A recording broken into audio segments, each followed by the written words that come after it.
So finally आज हम discuss करेंगे अबाउट सॉलिड सॉल्यूशन कि सॉलिड सॉल्यूशन क्या होते हैं। तो ऐसे सॉल्यूशन जो सॉलिड स्टेट में होते हैं क्योंकि उनके जो सॉल्वेंट होते हैं वो सॉलिड होते हैं। तो इसमें भी हम तीन ऑप्शन पढ़ेंगे। सबसे फर्स्ट हम पढ़ेंगे सॉलिड इन सॉलिड, सेकेंड हम पढ़ेंगे liquid in solid and third हम पढ़ेंगे गैस इन सॉलिड। तो सबसे फर्स्ट हमारा है सॉलिड इन सॉलिड। तो इसमें हमारा एग्जाम्पल है copper dissolve in gold ornamental gold. In fact आपने देखा होगा कि जो गोल्ड की ज्वेलरी बनती है, फॉर एग्जांपल रिंग बैंगल्स जो भी ज्वेलरीज बनती है, तो दुकानदार से ऐसे बोलते हुए सुना होगा कि ये 22 कैरेट की ज्वेलरीज है, 24 कैरेट की ज्वेलरीज नहीं बनती। सो बेसिकली जो प्योर गोल्ड होता है ना उसकी ज्वेलरी नहीं बनती। और जो थोड़ा कम प्योर होता है तो वो कम प्योर कैसे होता है, क्योंकि इसके अंदर मिक्स करते हैं हम copper, that is called ornamental gold. तो जो गोल्ड की ज्वेलरी बनती है बेसिकली उसमें हमारा गोल्ड और कॉपर मिक्स होता है कि दोनों सॉलिड होते हैं।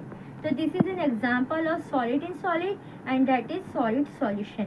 सेकेंड हमारा है लिक्विड इन सॉलिड। तो इसमें हमारा एग्जांपल है amalgam of mercury with sodium. Mercury which is a liquid, mercury का एक अलॉय होता है दैट इज कॉल्ड अमलगम। मतलब मर्क्यूरी को जब हम दूसरे मेटल के साथ डिसॉल्व करते हैं तो उसका एक अलॉय तैयार होता है अमलगम। और जब हम अमलगम को विद सोडियम के साथ मिक्स करते हैं तो हमें एक सॉल्यूशन मिलता है that is a liquid in solid solution. क्योंकि सोडियम जो रहता है वो सॉलिड होता है और इसके अंदर हम मिक्स करते हैं अमलगम जो मर्क्यूरी का एक अलॉय है और वो लिक्विड होता है। थर्ड हमारा है गैस इन सॉलिड। इसमें हम एग्जांपल लेंगे solution of hydrogen in palladium. Hydrogen mix in palladium. So palladium solid होता है और हाइड्रोजन गैस होता है। इनफैक्ट एक इंटरेस्टिंग फैक्ट बताती हूँ कि रूम टेम्परेचर में पैलेडियम अपने वॉल्यूम से 900 टाइम्स ज़्यादा वॉल्यूम ऑफ हाइड्रोजन को एब्जॉर्ब करता है। जस्ट इमेजिन, मतलब पैलेडियम अपने वॉल्यूम से 900 टाइम्स ज़्यादा हाइड्रोजन को एब्जॉर्ब करते हैं। Just imagine. तो ये थे हमारे सॉलिड सॉल्यूशन। तो बच्चों हमने क्या सीखा कि सॉल्यूशन क्या होते हैं, सॉल्यूशन के कितने टाइप्स होते हैं। तो यहाँ तक हमारे थे अबाउट सॉल्यूशन। आज हम पढ़ेंगे अबाउट कॉन्सेंट्रेशन ऑफ सॉल्यूशन कि सॉल्यूशन का कॉन्सेंट्रेशन क्या होता है। कॉन्सेंट्रेशन बेसिकली हमें ये बताता है कि किसी भी सॉल्यूशन के अंदर सॉल्यूट और सॉल्वेंट कितनी मात्रा में प्रेजेंट है, यानी सॉल्यूट कितना प्रेजेंट है और सॉल्वेंट कितना प्रेजेंट है। इस बारे में हमें कौन बताता है, कॉन्सेंट्रेशन। लेट इमेजिन कि एक मेरा सॉल्ट सॉल्यूशन है। पहले केस में मैंने इसके अंदर 1 स्पून नमक डाली, दूसरे केस में मैंने इसके अंदर 20 स्पून नमक डाली। तो अब बताओ कि दोनों ही केस में मेरा ये सॉल्यूशन, मेरा तो ये सॉल्ट सॉल्यूशन ही है क्योंकि इसके अंदर सॉल्ट और वाटर ही प्रेजेंट है। फर्क क्या है, फर्क है इसके कॉन्सेंट्रेशन की कि पहले केस में इसके अंदर नमक कम था और पानी ज़्यादा था, इसलिए इसे हम कहेंगे कि सॉल्यूशन बहुत डाइल्यूट है।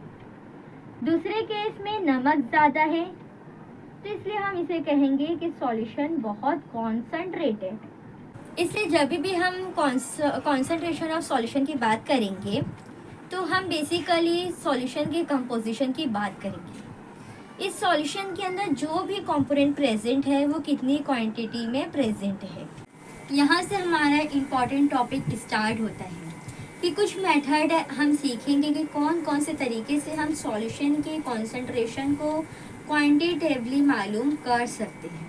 अभी हम सीखेंगे कुछ मेथड कि जिनकी हेल्प से हम सॉल्यूशन की कॉन्सेंट्रेशन को क्वांटिटेटिवली मालूम कर सकते हैं। तो शुरुआत करते हैं मास परसेंटेज, वॉल्यूम परसेंटेज, मास पर वॉल्यूम परसेंटेज, पार्ट पर million, mole fraction, molarity and molality.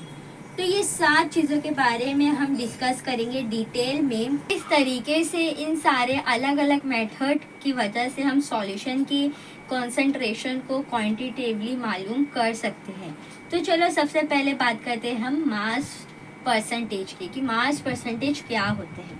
यहाँ पर हम किसी भी कंपोनेंट की मास की बात करेंगे और उसके परसेंटेज की। जैसे एक सॉल्यूशन है और उसके अंदर मेरा एक सॉल्यूट है, हमको सॉल्यूट का परसेंटेज निकालना है, तो कैसे निकालेंगे? Mass of the solute upon mass of the solution into 100। Percentage निकालना है तो इसलिए इंटू 100। इसी तरह हमको सॉल्वेंट का परसेंटेज निकालना है, तो कैसे निकालेंगे? Mass of the solvent upon mass of the solution into 100। तो हम डिनोट करते हैं W पर W। For example 10 gram of solution of glucose in water, कि हमारे पास एक सॉल्यूशन है जो ग्लूकोज और वाटर से मिलकर बना है और उसका मास परसेंटेज कितना है? उसका मास परसेंटेज है 10 ग्राम। कैसे मालूम पड़ा? क्योंकि उसके बाजू में हम लिख लेते हैं W पर W, कि जैसे कि मैं बोल रही हूँ कि मेरा जो ग्लूकोज का सॉल्यूशन है वो 10 ग्राम है और उसमें हम वाटर मिलाते हैं तो हमारा जो पूरा की पूरा सॉल्यूशन हो जाएगा वो 100 ग्राम का होगा। कैसे? क्योंकि हमने 10 ग्राम ग्लूकोज लिया है और उसमें हमने 19 ग्राम वाटर को मिलाया है, तो जिससे हमारा ग्लूकोज सॉल्यूशन हो जाएगा 100 ग्राम। तो यहाँ तक हमारा था मास परसेंटेज।